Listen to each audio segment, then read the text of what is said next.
Hikmatillo, siz Damas avtomobilni воздушный filtrini qanaqa ishlab chiqarishni bilarmidingiz? Yo'q, aka, buni men qanaqa ishlab chiqarishni bilmayman. Keling, obunachilarimizga foydali bo'lish uchun birgalikda ko'rib chiqamiz. Videoni oxirigacha ko'ringlar. Damas'i bor tanishingiz bo'lsa, bu videoni tez jo'natinglar. Damaschi obunachilarimizga sovg'amiz bor videoni oxirida. Hozir biz 3 gektarlik katta zavodga kelganmiz. Bu tez orada 1,5 gektarida o'zi zavod turibdi. Hozir sklad bilan 1,5 gektarga radiator zavod qurilish arafasida ekan. Bu binoyimiz birinchi etajda xodimlarning xonasi va buxgalteriya, ikkinchi etajda bo'lsa mehmonlarni kutadigan zalak. Воздушный filtrimizning eng asosiy seriyalardan bittasi bu qog'oz. Ko'rasizlar, sifatli bo'lishi uchun va uzoq muddat xizmat qilish uchun yangi seriyalardan foydalanar ekan. Qarang Hikmatillo. Hech qiziqib ko'rganmisiz? Hozir men ko'rib qoldim. Muzdek havo, skladimiz hozir muzlayotibdi. Puflayapman, qo'limga issiq havo uryapti. Bitta sinab ko'ring. Aka, buni sababini tushuntirib o'tay.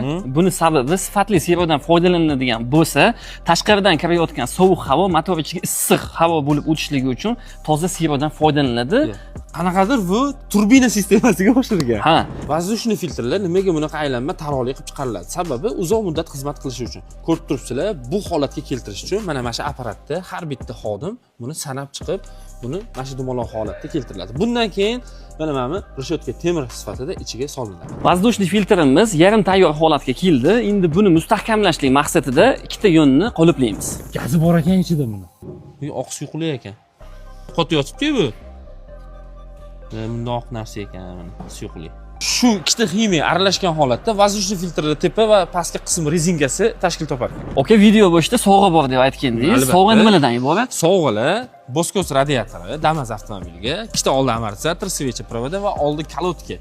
Shu ehtiyot qismlarni bitta insonga emas, 3 ta obunachimizga hadya qilamiz. G'oliblarimiz qanaqa aniqlaymiz, aka? Juda oddiy. Shu videoni kommentiga xohlagan so'zingizni yozing. Kommentariyasi ko'p like yig'gan 3 ta insonga shularni hadya qilib beramiz. Sizda ham shu sovg'alarni yutib olish imkoniyati bor. Eng yaqin tanishingizga bu videoni yuborib qo'ying.